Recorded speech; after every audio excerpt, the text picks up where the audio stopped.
The anime begins with the protagonist reflecting on the meaning of seeing. He was born without the ability to see, and his family has already accepted this reality. Even so, everyone asks him to keep trying and to be proud of himself, because they believe he has the eyes of a hero. Still, the boy continues to question himself, trying to understand why he cannot see like others do. Shortly afterward, Kunon is called by his teacher to begin his lessons. He is taken to the classroom by one of the mansion's maids. Kunon finds sword training somewhat complicated, but the maid comments that with magic he can accomplish impressive things. The boy starts thinking about how far he could go without someone's help, knowing that he cannot move around on his own or perform tasks without support. After some time, Kunon finally arrives at the room where his master is, the one responsible for teaching him how to use magic. During the lesson, the teacher asks what he is already capable of doing.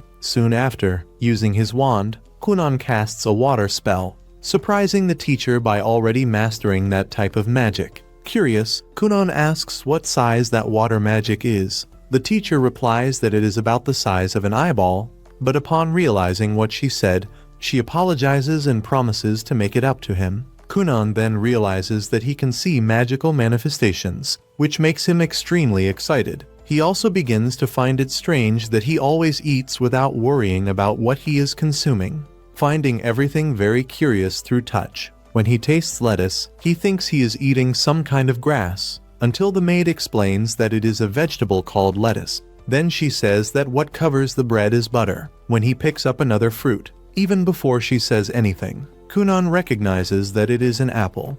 The maid notices that he has been trying many new things and showing a lot of curiosity. When he smells a strawberry, he notices that its scent is very strong. The maid gets a bit too excited and starts pressing different foods against his cheek so he can guess what they are. Kunon gets slightly annoyed, and she apologizes for getting carried away. Later, Kunon's teacher arrives at the library asking which book he would like to listen to that day. He asks for a work about the history of the Holy Knight of Hungary. The teacher is surprised by the sudden request, but the maid assures her that it is fine. She warns that if the content becomes too heavy, Kunon can ask to stop. The boy shows that he wants to learn many things and is becoming increasingly curious about the world. Then it is explained that long ago, a great war occurred involving heroes from many lands and the demon lord. The hero of that kingdom, Histoa Hunglia, managed to defeat the enemy, but lost an arm and a leg in the battle.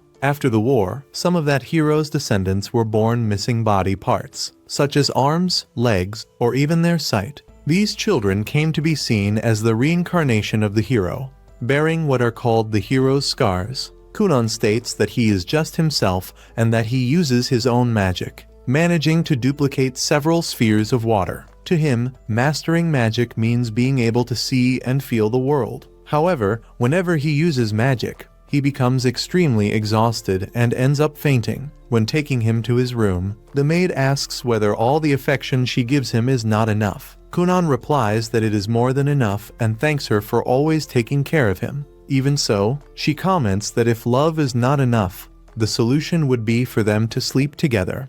But Kunon says he does not need that right now. He acknowledges that he still does not have enough knowledge or physical strength to use more advanced magic. The maid believes he needs to eat better. After all, he is only 7 years old and needs to grow strong. Kunon feels that he is lagging behind other children and becomes frustrated for fainting while using basic magic. The maid asks him to take it slowly, respecting the limits of his own body. Kunon comments that he would like to develop muscles, but running or walking is very difficult for him. She then suggests training sword techniques, which excites the boy. Aiko decides to speak with Kunon's father to hire someone qualified. Before leaving, Kunon thanks her for the help. While Aiko gets excited thinking about a possible raise, Kunon only asks that she not make too much noise during his magic training. Aiko is happy and says that if she did not feel his presence, she would be crying that night. The next day, a fencing instructor is hired to train Kunon. During the training, Professor Jenny appears unexpectedly, and the instructor cheerfully comments on how quickly the day passed. Jenny notices that Kunon has started practicing swordsmanship, and he explains that to use magic, one needs knowledge and physical strength. Observing more closely, she realizes that Kunon has changed a lot since the last time she saw him. Before continuing, she asks if he wants to rest.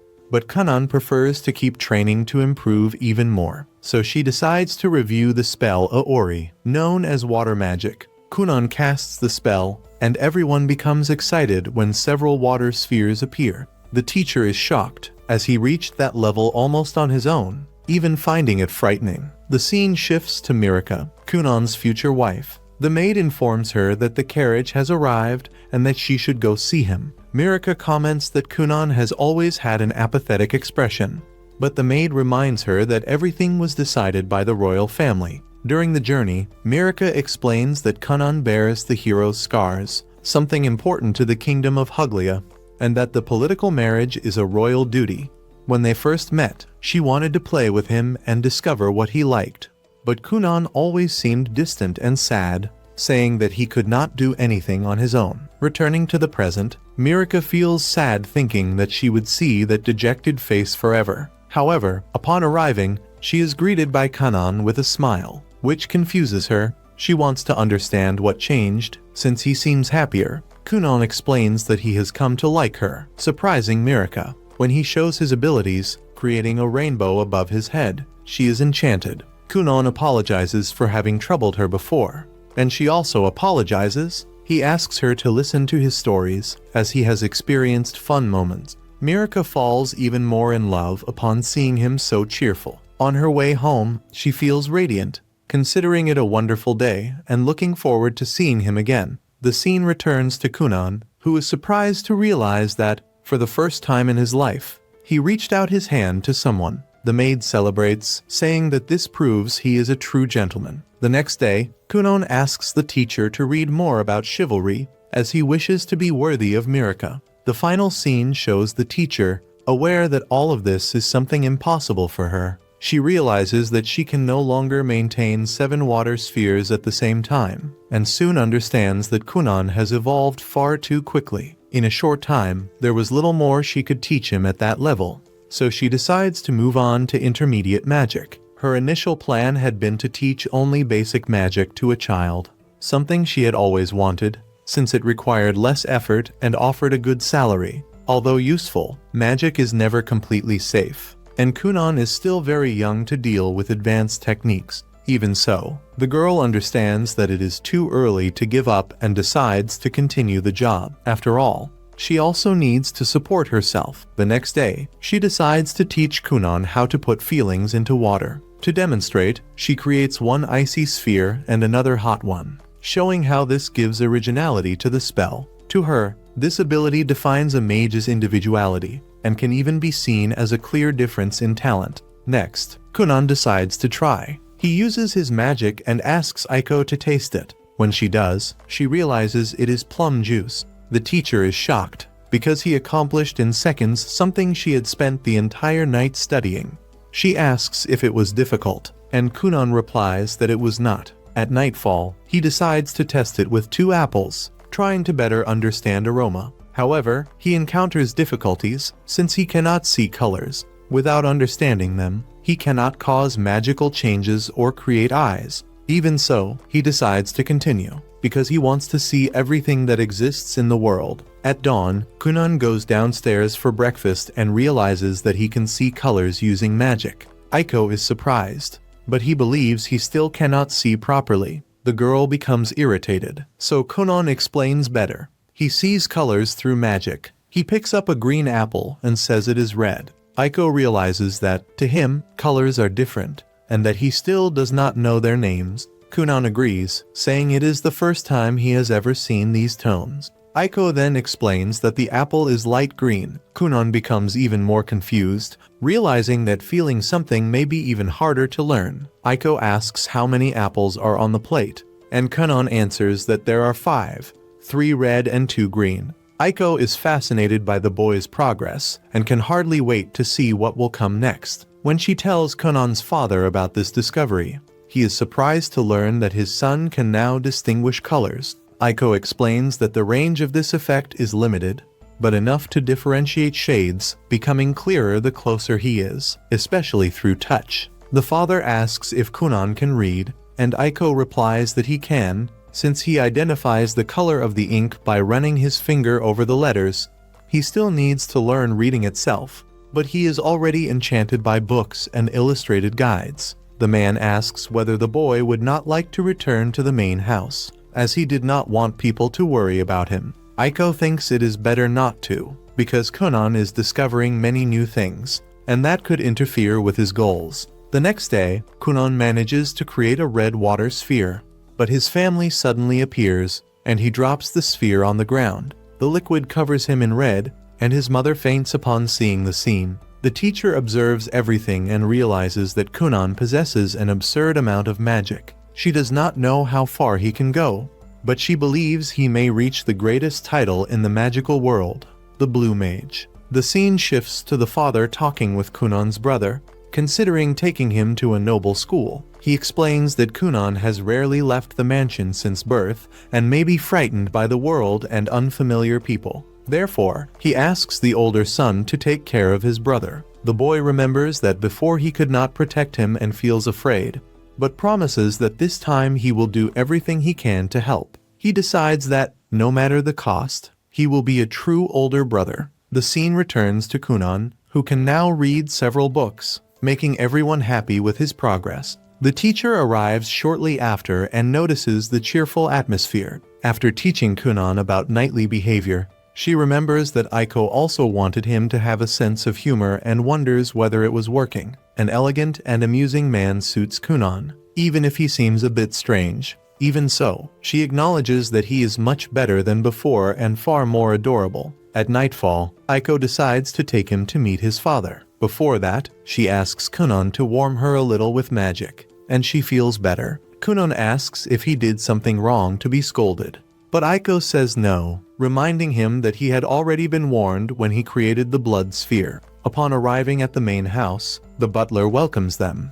and soon Kunon's brother appears to greet them. As they head to their father's room, the brother asks if Kunon needs help, but he replies that he does not, since he can feel everything around him. The brother becomes excited upon realizing how strong Kunon is becoming thanks to magic. In the presence of their parents, the father decides to speak seriously. He asks whether Kunon still does not wish to attend school. Kunon replies that he does not, because he thinks he would bother people and prefers to prioritize other things at the moment. The father says he wants his son to do what he thinks is best. Kunon asks if there will be any problem if he does not go. The father explains that all nobles are required to attend school, and that, technically, Kunon also belongs to an aristocratic school.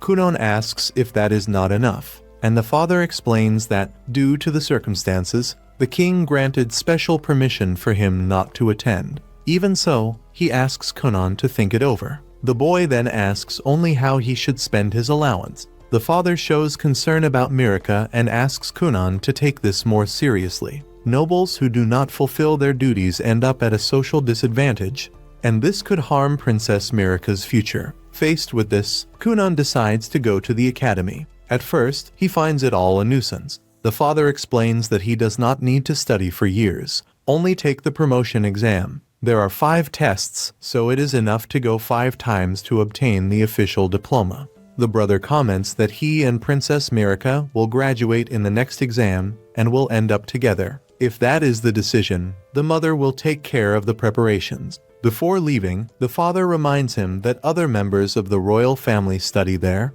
and Kunon may end up meeting Mirka. The brother assures him that everything will be fine. The scene shifts to Kunon talking with Mirka, telling her that he will go to the academy for 5 days to take the exam. Mirka is very happy to be able to spend this time with her future husband. Kunon does not fully understand how school works, but he promises to do his best. He feels a bit uneasy, thinking that other people might be jealous of the princess. He soon senses a certain tension and wonders whether Mirka lacks popularity. Kunon considers buying a wand for self-defense. As he boards the carriage, he casts a spell to prevent it from shaking, since his father had commented that this caused back pain. The brother asks if Kunon is afraid of going to a distant place, but he replies that he is not, because he is much stronger now. Even so, he knows that he caused concern when he fell and got hurt in the past. For a long time, he carried the guilt for all of this within himself. Kunon then explains that everything is fine now.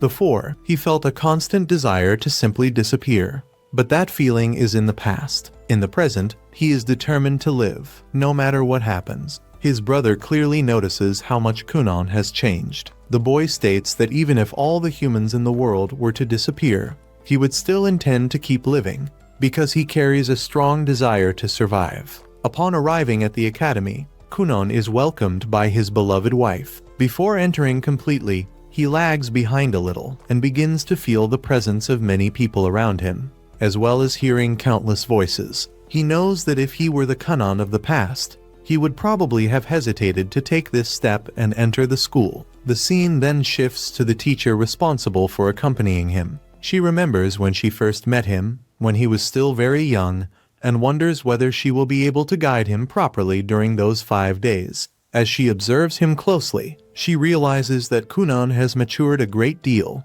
and is even walking ahead of her. Even so, she calls out to him and officially introduces herself as the school's teacher and the tutor who will be accompanying him. While they talk, some students appear, commenting among themselves about Kunon, saying that he is the only one to have received that blessing in 100 years.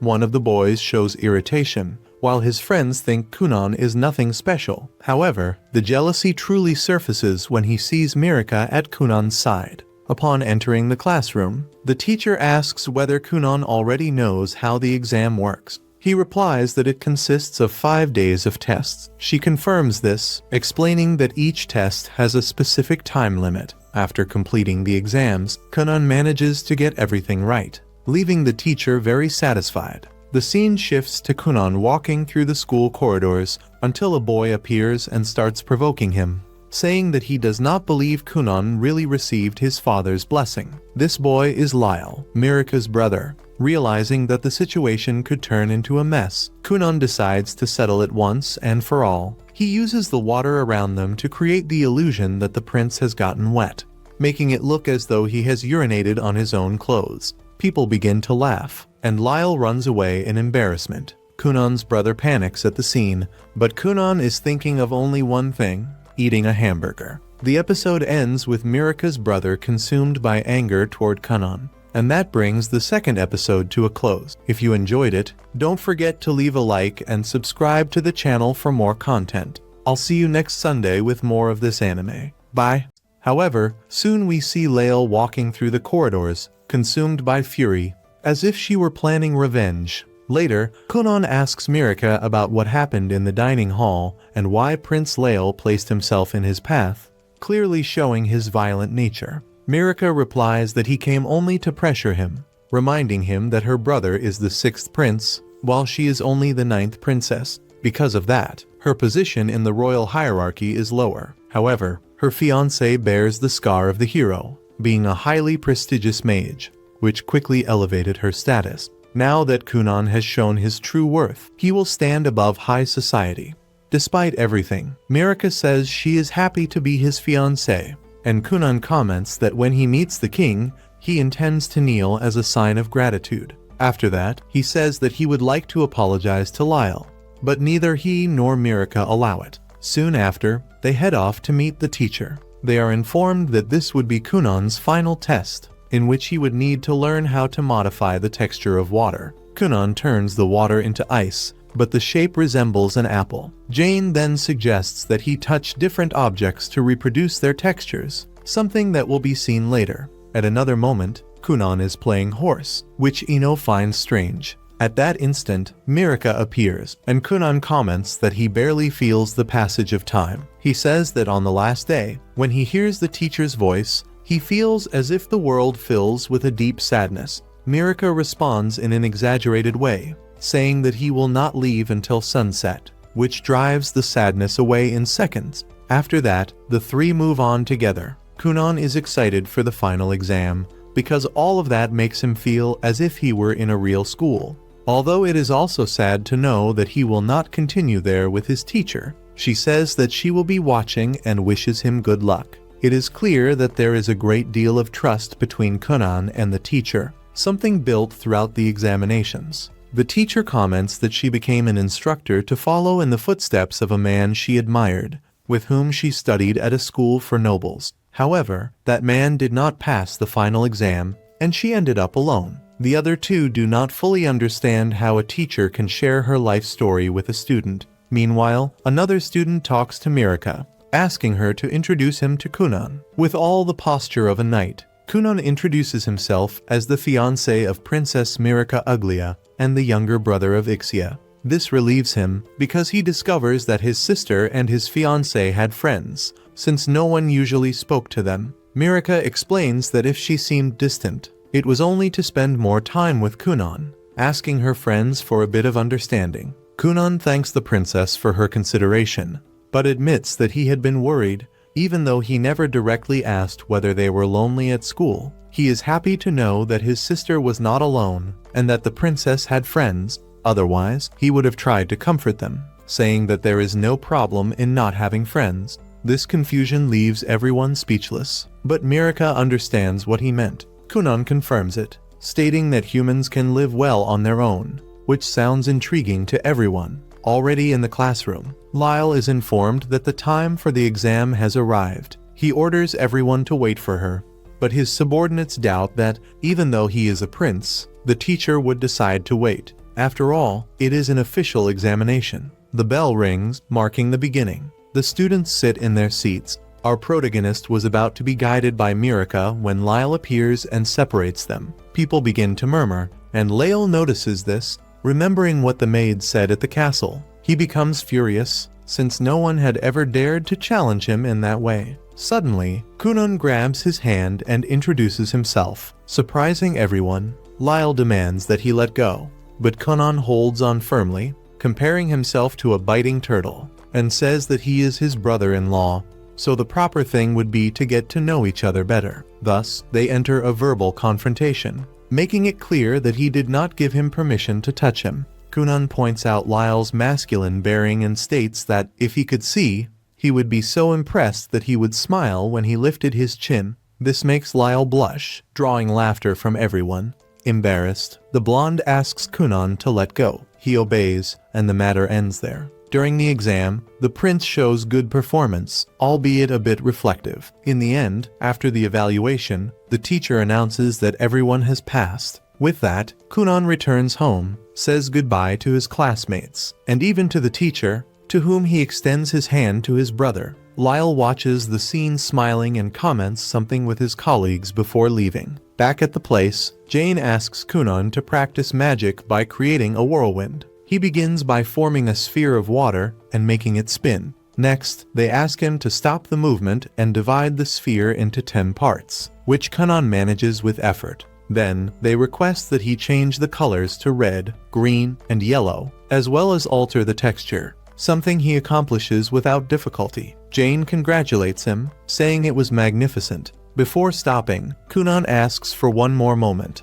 explaining that he made an extra modification, adding shape and temperature to the texture. Thus, we see the water gain solid form and shoot away. Jane is startled and falls to the ground, saying that it was too much. After some time, the two appear having tea. Jane says that she wants to talk about something important. Kunon thinks it must be the graduation celebration dinner and says that she is also invited. However, Jane says it is not about that, although graduation is a good moment to tell the truth, asking whether he is mentally prepared, because what she will say is extremely shocking. Kunon shows concern, takes a sip of tea, and before continuing, asks Aiko to leave. As he goes out, he clenches his fist, feeling that it is too much.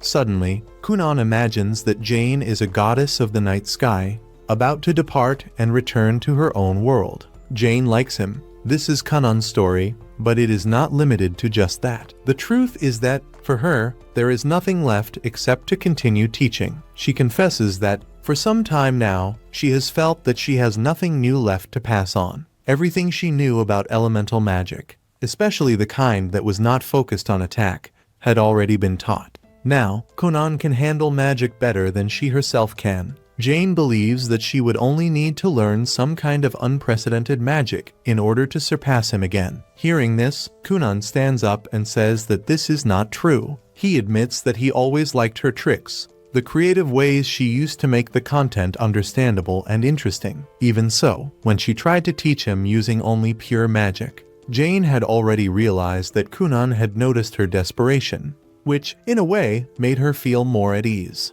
Kunon then says that his own magic expanded precisely thanks to her tricks. He remembers when they talked about Aori, comparing the sphere she had created, and how that opened his eyes. Jane gave Kunon a purpose in life, something that involved much more than simply casting spells. The tricks taught him about the depth of magic. Because of that, Jane asks whether he should not stop repeating these techniques. She comments that she made a great effort to invent something new, trying to deceive him, but nothing seemed to work. Kunon refuses to believe that she was really being deceptive. He asks whether she intends to leave because of the salary, saying that he can ask his father to pay more. However, Jane makes it clear that this is not it. She cannot stand receiving so much money when she feels that she no longer has anything to teach. Before, she managed to keep going, but now she can no longer continue in the same way. Standing in front of him, Jane says that Kunon should learn from a wizard better than her, someone who could still help him evolve. She admits that she managed to deceive him up to that point, but she cannot continue like this. For Kunon, even if they were tricks, the fact that she was able to think of so many for such a long time already showed incredible talent. He says that he would like her to continue being his teacher, even if she were an elegant deceiver. Kunon does not want anyone else in that role. While she was saying this, some aquatic animals began to approach, making it clear that Jane truly could no longer continue as his teacher. Kunon's magic had already gone far beyond hers. Finally, we see Jane leaving. For her, there is no doubt that Kunon is a genius and that he can reach the title of Blue Mage. Even she, being considered a genius, had to work very hard, surpassing her own limits repeatedly in order to evolve. She states that she cannot afford to lose to her student because it is still far too early for that. The days pass, and Kunon discovers that Professor Flora also resigned.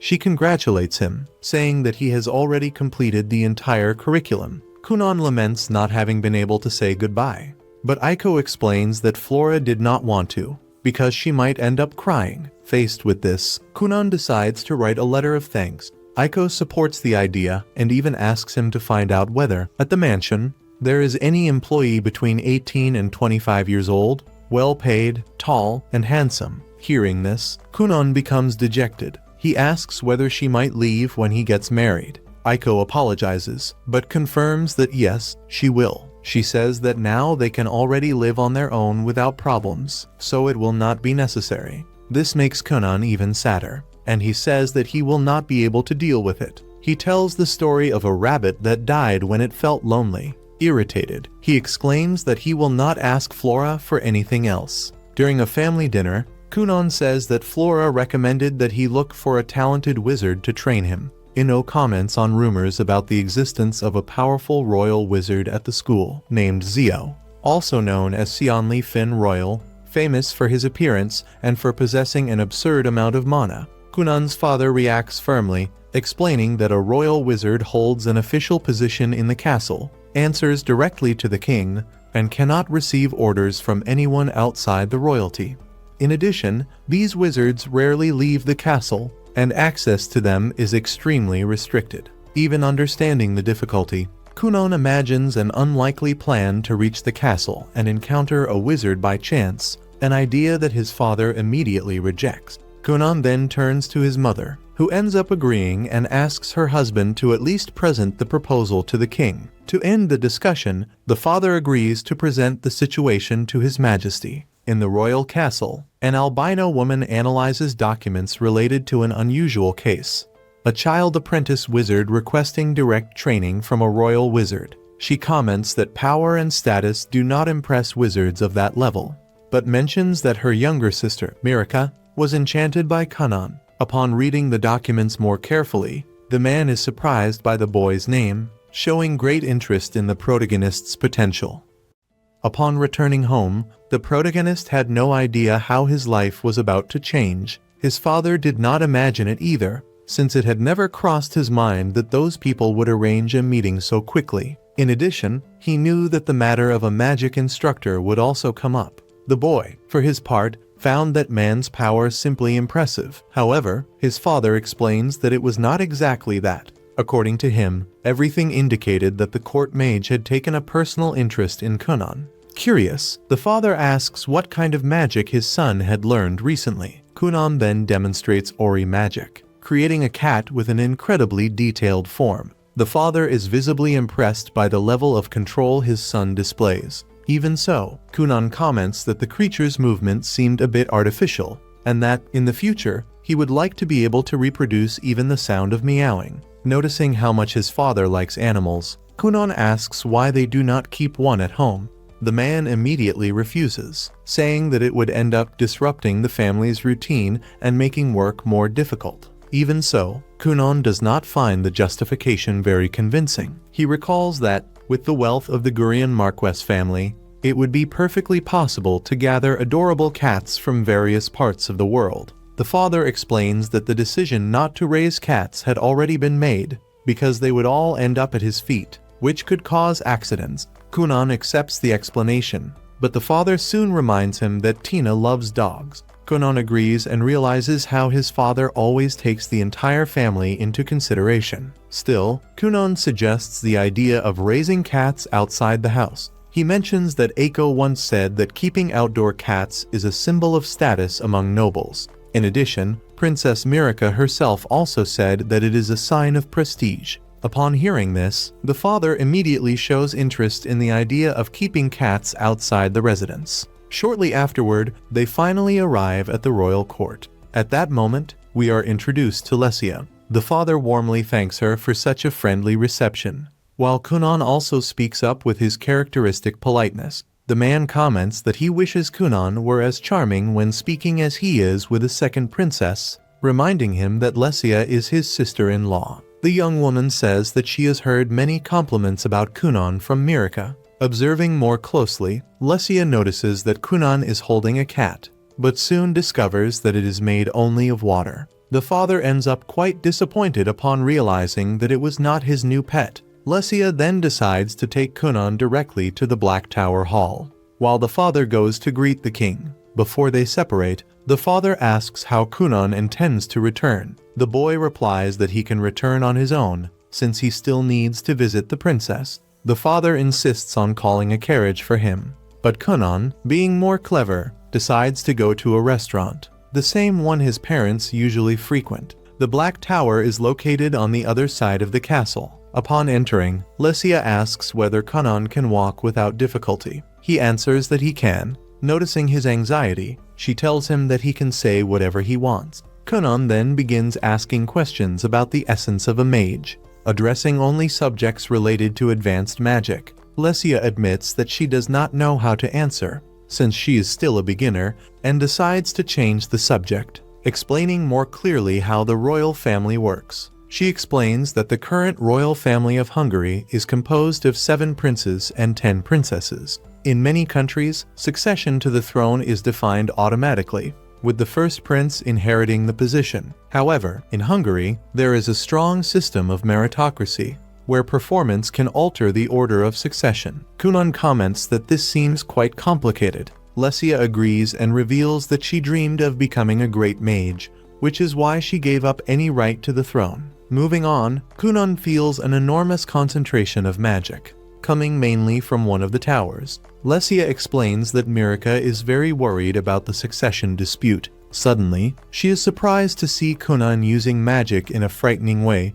He creates ice beneath his feet and begins to slide across the floor as if he were skating. Kunon asks whether she would like to try as well. Lesia agrees, but asks him to wait a little. She advises him not to act recklessly, not to get involved with any faction, and also not to sign or take responsibility for any important documents. Then she asks him to make her slide as soon as possible. The two begin moving quickly through the corridors. 2 guards try to stop them, but are left behind due to their speed. Soon, Dario appears and asks what is going on. He notices Kunon and Lesia passing through several parts of the castle until he finally manages to catch them. After being stopped, both apologize. The scene then shifts to Kunon's father asking what happened. A man replies that a mage was causing trouble in the castle, but that he had already been captured. The father realizes that it is his son and becomes worried. Next, we see Kunon talking with Rondamund Aktard,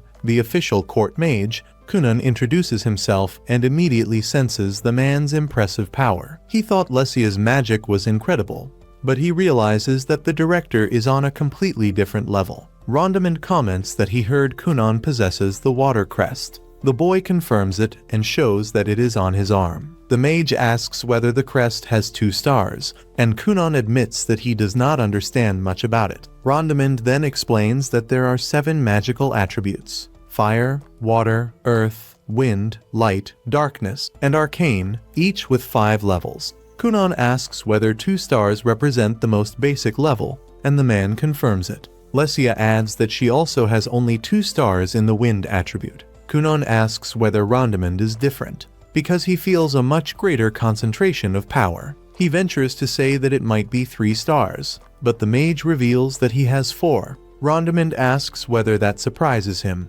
but Kunon says it does not, since this is the first time he has heard about crest levels. The director comments that, sooner or later, he will end up understanding. Kunon asks whether the level makes a big difference in the magic used. Rondamund replies that not so much, because what really matters is the total amount of magical power, and, above all, what the person learns from that point onward. He ends the subject by saying that now it is time to have some fun. They head outside, where several students are gathered. The director shows curiosity about Kunon's abilities. Lesia comments that she has already tested him and states that his power is frightening. The people around recognize Kunon as the boy with the hero's scar, and everyone comments that he even gave the Knight Dario a hard time. The curiosity about his magic grows even more. The director then asks a student to step forward and use his power. Upon seeing Ori magic in action, Kunon is impressed and asks whether it would be possible to steal it. He recalls that his teacher taught him that he can use spells that are already being manipulated by someone else.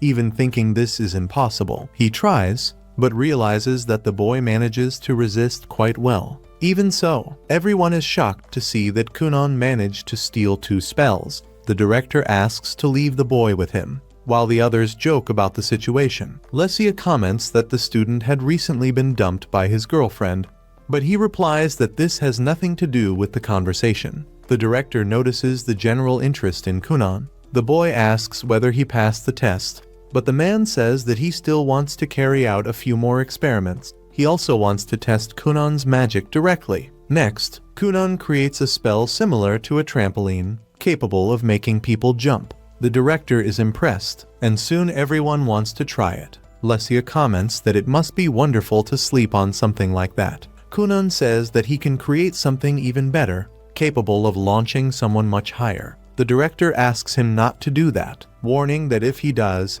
he will not allow Kunon to return home that day. Even so, he admits that he has not had fun in a long time. Kunon explains that he has an appointment that night with his fiancée. Lesia then asks whether he can create people with his magic. Kunon replies that he can, but admits that the movements are still incomplete. The boy explains that everything depends on the magic used to reproduce human movements. According to him, with more training, this would certainly be possible. Curious, they ask whether Kunon can demonstrate some movement. He confirms, and then makes the doll rise into the air. The result frightens everyone around, quickly drawing Doria's attention. Kunon ends up feeling a bit discouraged. Since that day, he had already been scolded twice in a row.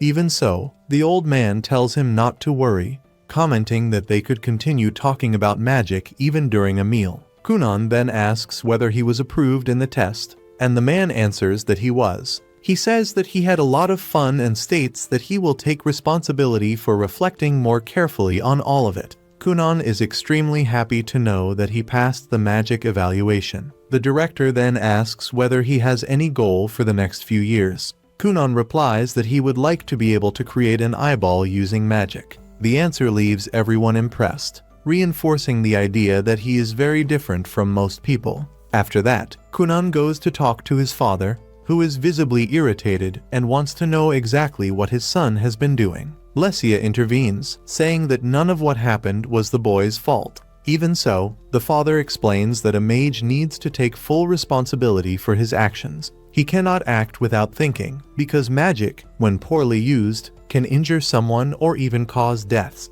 Kunon agrees, apologizes, and says that he is sorry for what happened. When they return home, the father is impressed to realize that Kunon stayed in the tower until so late and concludes that his son must truly be very powerful. He also notices that everyone seemed to like the boy quite a lot. Lesia then reminds Kunon that he needs to meet his fiancée for dinner. Kunon realizes that it is already night and that he needs to hurry, but remembers that he is all sweaty and still has not taken a bath. Lesia suggests an idea so that he can reach the girl. Kunon then creates a sphere of water and uses wind magic to make it fly. Kunon believes that this might not be a good idea, because the girl might have a fiancé, and if he saw that, he could interpret everything the wrong way. Lesia insists that he do it quickly and reminds him that she does not have a fiancé at all. The two end up flying at an impressive speed and land in a very dangerous way. Lesia apologizes, saying that she should have gone more slowly. Kunon comments that, even so, they could take advantage of it to do more experiments. Before they can continue, Dario appears at the location and scolds Lesia, reminding her that she is part of the royal family and should not get involved in such dangerous situations. And thus, the 4th episode comes to an end. I hope everyone enjoyed it. Leave a like, subscribe to the channel to follow more videos like this, and see you next week. The scene cuts to Mirika, who spends all her time looking from side to side, clearly worried, waiting to see whether Kunon would appear at the place. Her maid notices that this is the girl's first date and considers it natural for her to be so nervous. Suddenly, news arrives that Kunon has finally shown up. When she sees him, Mirika hears words she has never heard in her entire life, making her heart beat even faster. Kunon asks to hold her hand, saying that this way they could both enjoy the date better. After walking for some time, they finally arrive at the restaurant. Throughout the entire walk, Kunon does not stop praising Mirika. The maid soon realizes that Kunon has a charming manner and understands why he managed to captivate Mirika so quickly. The girl asks whether he went to the Black Tower. Kunon answers that he did, accompanied by Lesia, Mirika's sister. In addition, he also passed the test. There was still no information about who his magic instructor would be, but Kunon says he is certain that the matter will receive proper attention, just like the color and perfect shape of Mirika's nails. The maid notices that Mirika is quieter than usual, but Kunon keeps talking, telling interesting stories and, with every sentence, praising the girl even more. This starts to irritate the maid, although, with time, she realizes that Mirika is truly enjoying herself. After dinner, Kunon says that that was the most he could do at the moment. However, when he married Mirika, they could live moments like that every day. Walking together through life, he confesses that he can no longer imagine his future without her. The maid is completely shocked, but also very happy to hear those words. When they arrive home, Mirika remains enchanted by everything Kunon said, and the maid only asks her to go to sleep. The scene then cuts to Kunon at his house, having breakfast. Suddenly, his maid calls him and asks him to produce foam to wash the clothes so that no dirt remains. Kunon gets a little irritated, as he was focused on his report. The maid asks him not to strain himself so much, reminding him that he spends too much time locked in his room. Kunon explains that he needs to write everything down before he forgets. But even so, she insists that he at least get a little sun, saying that this is part of growing up. Kunon understands and comments that he believes women like tall boys. The maid replies that there are people like that, but that regardless of it, she likes Kunon the way he is. Kunon almost says that he likes her too, but stops himself when he remembers that he is engaged to Mirika and would feel bad about it. After helping Aiko, he asks whether any letter has arrived for him.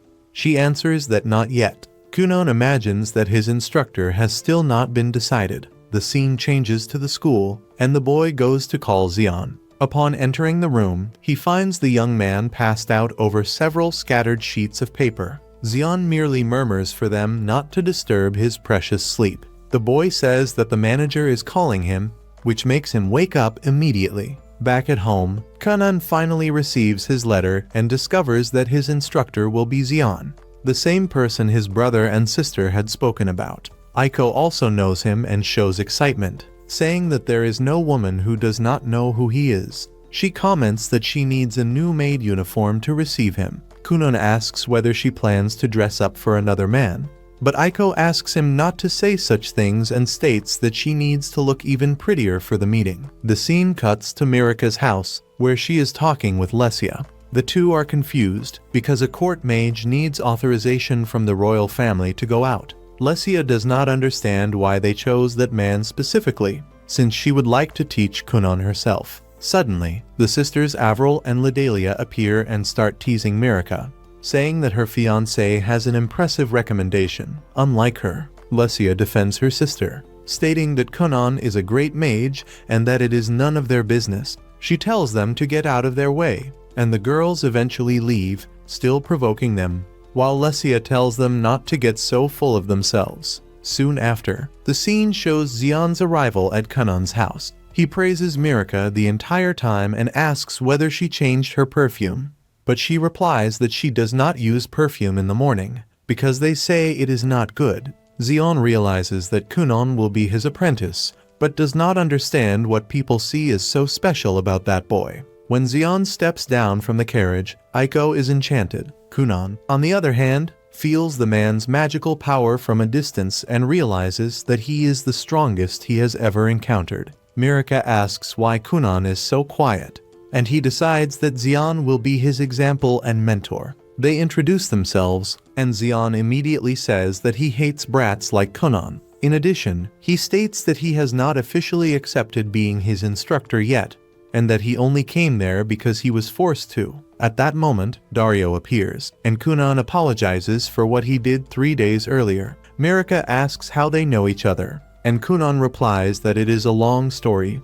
Kunon realizes that Xion is a beautiful and powerful mage, but since he cannot see him, he does not know whether he is someone admirable or not. Xion asks whether Kunon is mocking him, but Kunon answers that he is not. Xion thinks Kunon is nothing more than a strange child. As they sit down, Kunon and Mirika chat cheerfully about dating, until Xion asks them to stop flirting right in front of him. Then he asks what Kunon knows about magic. Kunon explains that magic is released through magic circles drawn with magical power, which can be divided and reconstructed like a set. Xion asks up to what level Kunon can use. Kunon replies that he can reach level 31. Xion is impressed and says that he can reach up to level 50, but wants to know how Kunon managed to break the level 20 barrier. Kunon explains that he overlaps the crest. Xion is even more surprised when he realizes that Kunon does all of this on his own, even though he has used some tricks as assistants.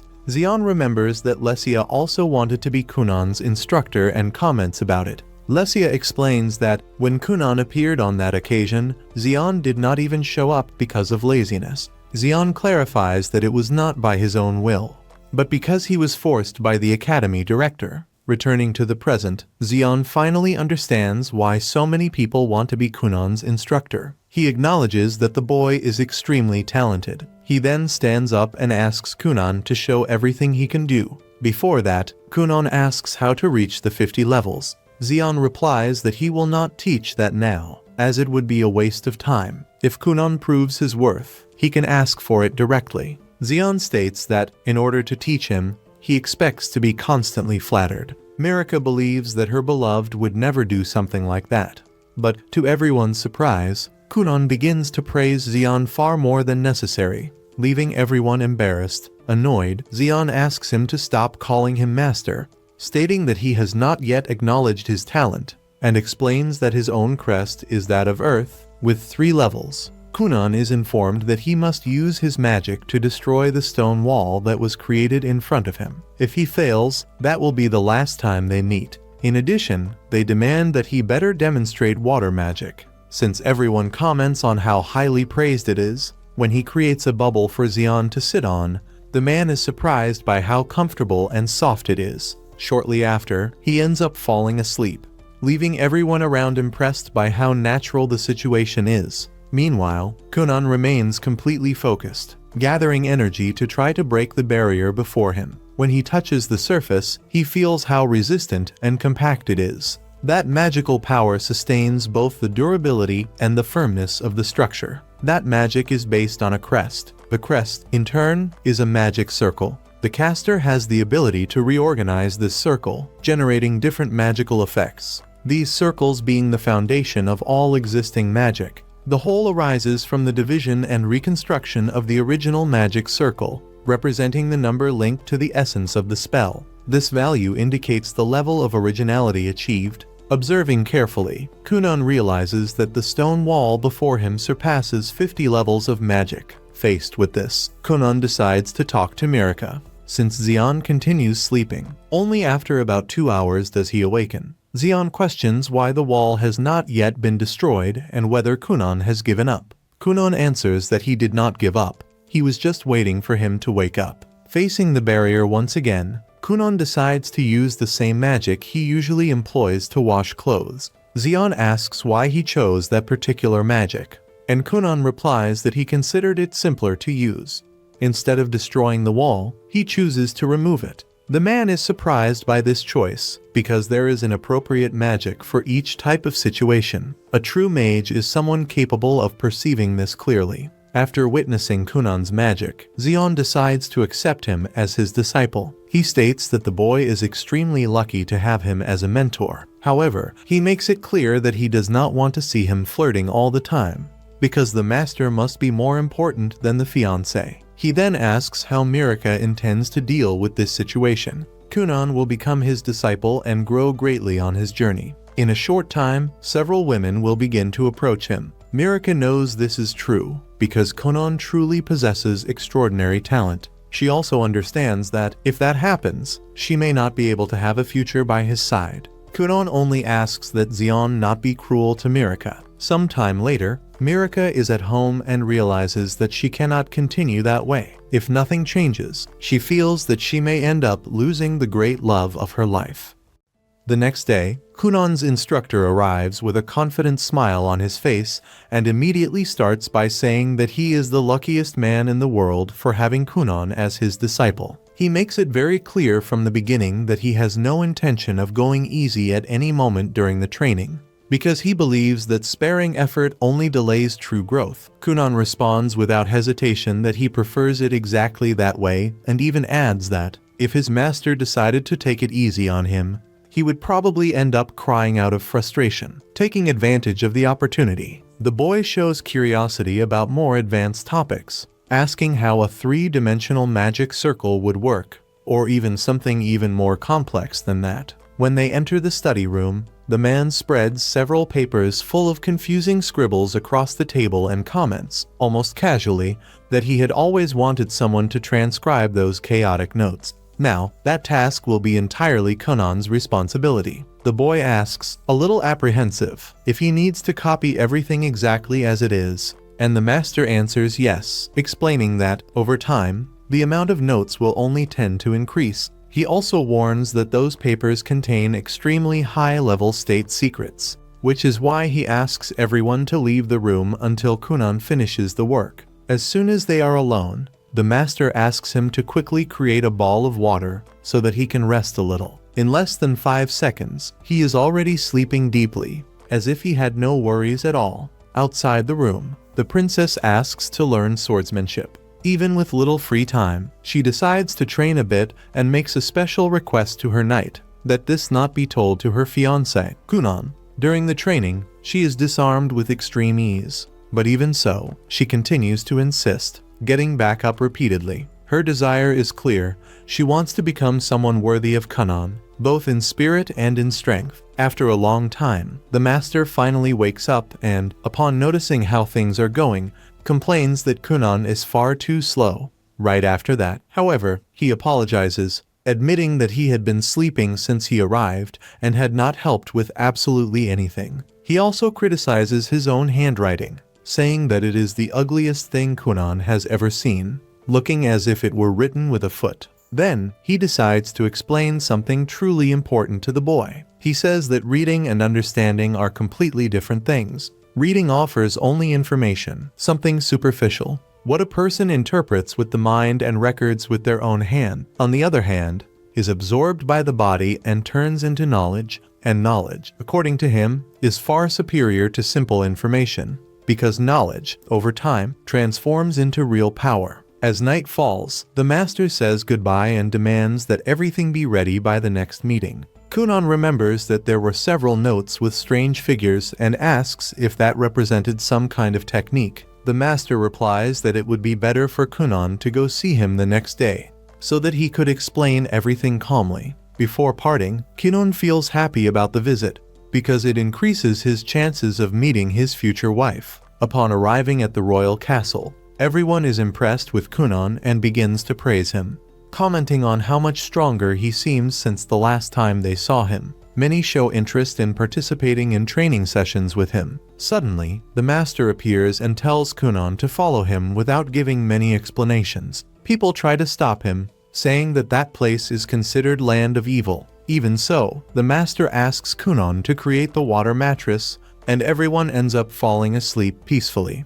Soon after, the boy asks if Kunon knows about magical tools, and he answers that he does, explaining that they are objects powered by a mage's magical energy. The master adds that a mage who lives by creating and using these tools is known as a magical engineer. Inside the room, the master asks if those scribbles really are notes made by Kunon, and he confirms that they are. Kunon then asks if he could live with him to study as much as possible, but the request is refused, because the master intends to hand everything over to him in the future, at the right moment. Next, he shows a magical tool that he is developing, a direct result of the figures Kunon had mentioned earlier. With this object, it is no longer necessary to go to the kitchen, as food can be heated directly in the room. He explains that his earth magic is excellent for shaping large and solid forms, but extremely difficult to use on small or soft pieces. At that moment, the director appears and invites Kunon to lunch.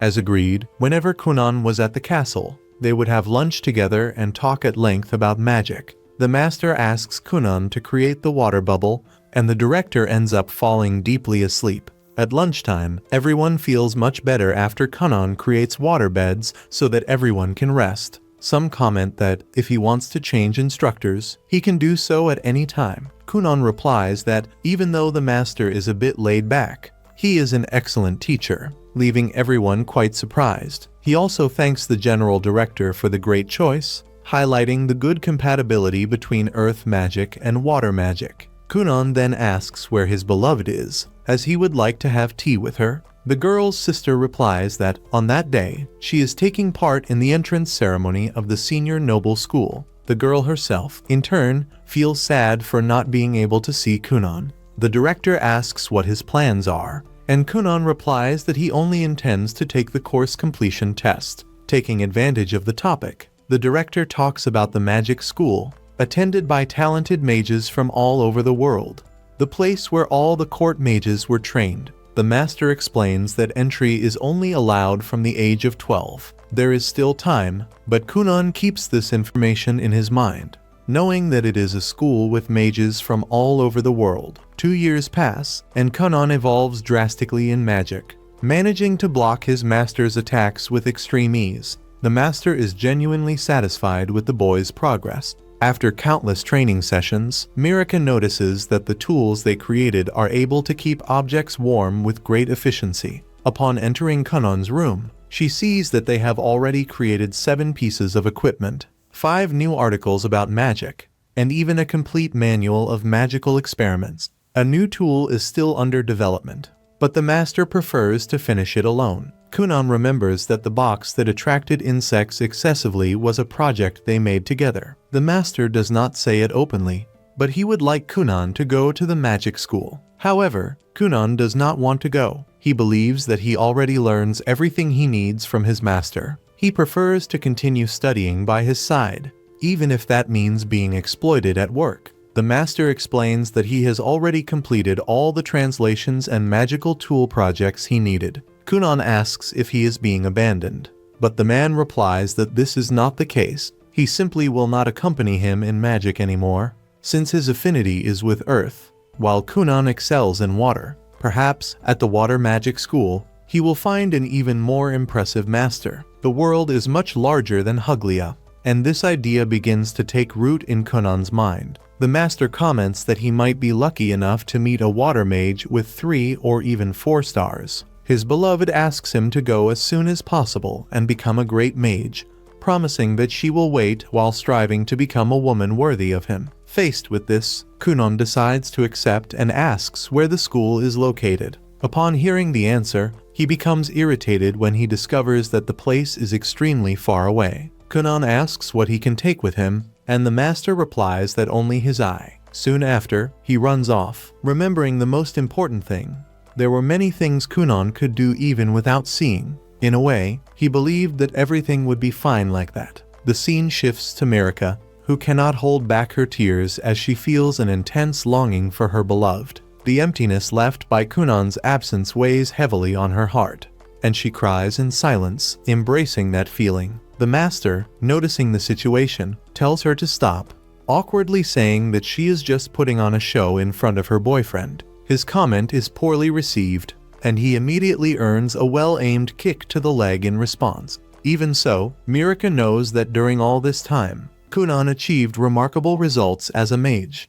She believes that if he manages to restore his vision through magic, it will become the greatest achievement of humanity, etching his name forever into history. At the same time, a quiet fear grows inside her. If Kunon ends up going too far, there is a possibility that he will leave her behind, following a path she may not be able to keep up with. Even so, everyone around her tries to cheer her up, offering words of comfort and encouragement. Even as they do so, they know that the master has been extremely demanding with Kunon from the very beginning. The master himself explains that the boy is absurdly talented, someone who appears only once in many generations. However, creating eyeballs through magic is incredibly difficult, to the point that he has never heard of anyone who managed to accomplish such a feat. From that moment on, everything would depend solely on Kunon. Even so, the master is certain that sooner or later, the boy will achieve this goal. After all, Kunon is his most beloved disciple, and the one he is most proud of. The scene then shifts to our protagonist, who decides to test many different types of magic,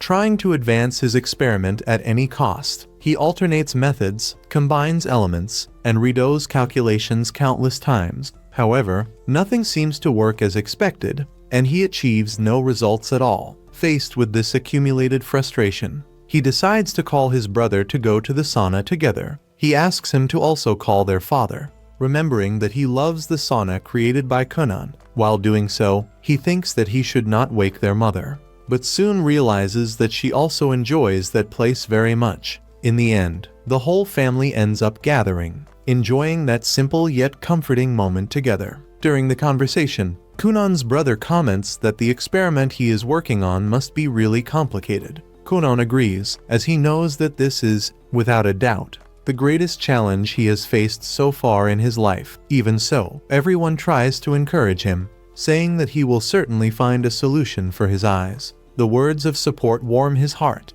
Kunon deeply wishes to be able to see the faces of the people he loves and to observe the same landscape everyone else sees, without having to merely imagine it. After a long time of dedication, study, and tireless attempts, he finally manages to create functional eyeballs. The moment he realizes that he can see everything around him, the colors, the shapes, and the faces, he is completely overwhelmed by emotion. His eyes fill with tears, and he begins to cry with joy, unable to contain the feeling. However, just when he least expects it, something strange silently appears behind him, interrupting the moment and ending the episode in a sudden and mysterious way. If you enjoyed it, leave a like and subscribe to the channel to follow more content. See you next week. Bye. The scene returns to Kunon, who, overcome by a mixture of anticipation and nervousness, decides to try to execute one more spell. In his deepest thoughts, he had always believed that, on the day he could finally see, the first person he would want to look at would be himself. Not out of curiosity, but out of necessity. Throughout his life, Kunon had never managed to like himself. He had always felt that he was not capable of doing anything on his own, that he needed to be guided at every step, and that, even so, everything ended up going wrong. He constantly depended on the understanding and patience of the people around him. something that made him feel even more fragile. The face he hated the most was his own. It was that face that was always tripping, getting hurt, causing unnecessary worry and forcing others to take care of him. When he finally looks into the mirror, Kunon is surprised by himself, mainly because he finds himself completely ordinary. There was nothing special there. He had no beard, he had no striking marks, and, above all, he was still just a child. Observing that face he had always hated without ever truly knowing it, he imagined that he would come to hate it even more now that he could see it. Perhaps he would feel disgust, or, who knows, there might be a chance to feel something different, maybe even happiness. In the end, Kunon realizes that it was simply Kunon, nothing more, nothing less. As he watched himself, he could not stop wondering if one day he would be able to truly love himself. Suddenly, when looking over his shoulder, Kunon feels a shiver and wonders what that creature behind him might be. His heart races for a moment. He did not believe it was Aiko, because the presence appears unexpectedly right at the boy's back. To his surprise, the familiar voice can be heard, asking if it had been called. When he tries to touch the creature that seemed to be stuck to him, Kunon realizes that he cannot touch absolutely anything, as if it were only a formless shadow. In the next instant, it appears right in front of him, and Kunon is overcome by intense happiness upon realizing that he can now clearly see the people around him. More than that, he realizes that he can see Aiko, and, without thinking too much, he concludes that she is very beautiful. Aiko is visibly pleased to hear that and happily thanks him, glad that he can finally see.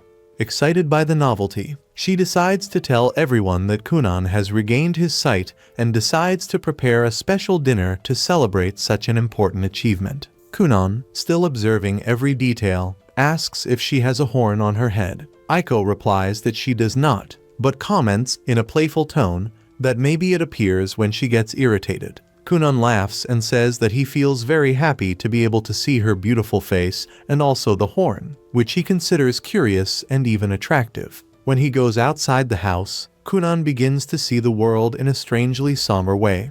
With tones he had never imagined, he wonders if that really is what the real world looks like. Even so, he finds everything extremely interesting, exactly as he had always imagined in his mind. Kunon asks if Aiko can see something behind him, but she answers with a laugh, asking if that would be the beginning of a horror story. She says that, if it were, she would like to hear it until the end. Irritated by the joke, Kunon asks her to be quiet, although he cannot hide a slight smile. As he walks through the house, he feels deeply satisfied, realizing that the experiment was a complete success. Kunon is happy to be able to see, but he finds it strange that there is always a creature at his back, following his every movement. When he tells everyone the news, the people are extremely happy and hug the boy, celebrating together with him. However, when observing his family more closely, Kunon begins to see strange things. His brother has a black wing, clearly visible, and his mother has one eye of each color, something that had never been mentioned before. Confused, Kunon asks if there are winged humans in that world. Aiko answers naturally that all humans are born with wings and that, when they open them, they represent freedom and the infinite possibilities of each person, allowing them to fly to the sky of their own heart. Kunon finds it strange that only he can see people that way and begins to wonder about the reason for such an unusual ability. At that moment, his father appears, but Kunon finds it even stranger because he cannot see him in the same way as the others. There are no wings, no different colors, only something undefined. The father shows great joy upon learning that his son can see again and immediately decides to inform the castle. Everyone decides to celebrate Kunon's achievement. Amid the excitement, Kunon asks if his father looks like a mist, but his brother quickly scolds him, telling him never to say something like that near him, because it would make him cry. Feeling that something is not right, Kunon decides that he needs to talk to his mentor as soon as possible. The scene shifts to the master when a white-haired boy enters the room to deliver important news. He explains that the king has granted permission for the master to depart and asks him to go to the location as soon as possible. Good news has arrived, and the man immediately realizes that they involve Kunon. The scene returns to Kunon, who sees his beloved standing right in front of him. He avoids opening his eyes for a moment, fearing that he might see her in a strange or disturbing way. However, she asks him to evaluate her beauty without delay. When he opens his eyes, Kunon sees a beautiful girl with blonde hair like the light of the morning and blue eyes like the calm sea. Even so, he notices something unusual, a feather on her head. She asks, a little insecure, if that is not his type.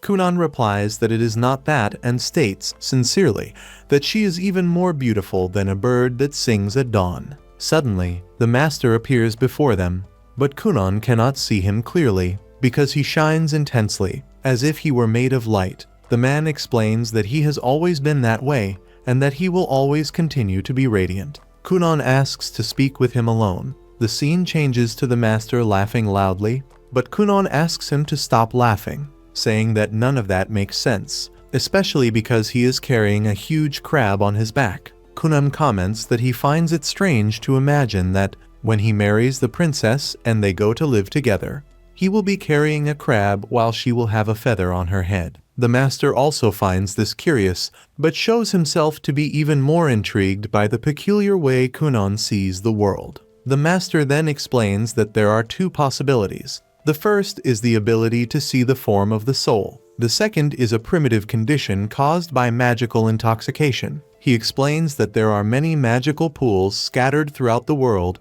and that he has already been in some of them, feeling as if he were drunk. In that state, while his consciousness weakened, he managed to see something that had no material form. Even so, he cannot say which of the options is the correct one. Kunon asks whether his creation can be considered a failure, but the master replies that this is impossible, since it is the masterpiece of his disciple. He states that there is no right way to see the world and that each creature perceives reality in a different way. Perhaps what Kunon is seeing has a deep meaning. If that is too heavy, he can keep it to himself. Otherwise, he should continue observing until they understand it better. The master asks Kunon to keep all of this a secret. Kunon agrees and feels relieved after talking with his mentor. The scene cuts to Mirika, who shows impatience with Kunon's delay. Aiko asks her to be calm, explaining that he must be full of doubts after starting to see. Mirika agrees and asks what kind of gift she should give him. Aiko replies that anything will be enough. Soon after, Kunon and the master appear, and the man begins to laugh as he remembers the feather on the girl's head. She asks the reason, but Kunon tells her not to worry. The final scene shows everyone gathered around the table, exchanging gifts and chatting cheerfully. When they comment that the school is far away, everyone becomes sad at the thought that they will not be able to see him often. After dinner, Mirika asks if Kunon is ready for the journey. He answers that he is, saying that he will take only the essentials. Mirika apologizes for not being able to go with him, and Kunon asks her to stay calm, since everyone has their own commitments. Mirika hands the boy his birthday present with slightly trembling hands, trying to hide the emotion of the moment. When he carefully opens the wrapping and realizes that it is a bracelet, Kunon becomes immediately very happy and visibly moved by the gesture. He holds the gift for a few seconds longer than necessary, as if he wanted to engrave that feeling into his memory. Mirika explains, in a soft voice, that if anything bad happens to him at school, he just needs to look at the bracelet and remember that everything will be fine. For her, it was not just an accessory, but a small amulet filled with feelings and hope. The two then make a sincere promise that they will exchange letters frequently, no matter how busy they become or how much time passes. Kunon reinforces that he will make sure to write whenever he can. In addition, he asks Mirika to wait for him, saying that he intends to return soon, even if the road there is long. From the bottom of his heart, he wishes that she takes good care of herself until the day they can meet again. Mirika agrees, even knowing that the separation will be difficult, and tries to smile so as not to make him even more worried. At last, the day of departure finally arrives. The atmosphere in the house is heavy, and everyone who lives there becomes deeply saddened as they say goodbye to Kunon. Every corner of the house seems too silent, as if everyone knew that something important was about to change. Kunon enters the carriage without directly saying goodbye to anyone, keeping his gaze lowered, which leaves everyone even more downcast. No one stops him, because they understand that this was the only way he found to gather the courage to leave. On the way to the school, his maid decides to accompany him, realizing how much he needs support at that moment. His parents, despite the pain of parting, understand the reason why Kunon acted that way. They know that if he looked back, he might not be able to move forward. Even as he leaves, Kunon does not intend to go away forever. Even if it takes 5 years, he will return someday. This certainty is what sustains his parents' hearts, as they firmly believe in it and eagerly await their son's return. During the journey, Kunon spends the entire time lost in thought, imagining what kind of mages he will find at the magic school. He wonders what his classmates and teachers will be like and what challenges await him in that new world. His mind fills with expectations, fears, and dreams, all mixed together as the carriage moves on. The scene then changes to show several other people who are also on their way to the same destination. Each carrying their own ambitions, insecurities, and hopes. All of them head toward the magic school, where their destinies will begin to intertwine. And so, another episode comes to an end. I hope you enjoyed it, and if you did, leave a like and subscribe to the channel for more content like this. I hope to see you next week. Bye.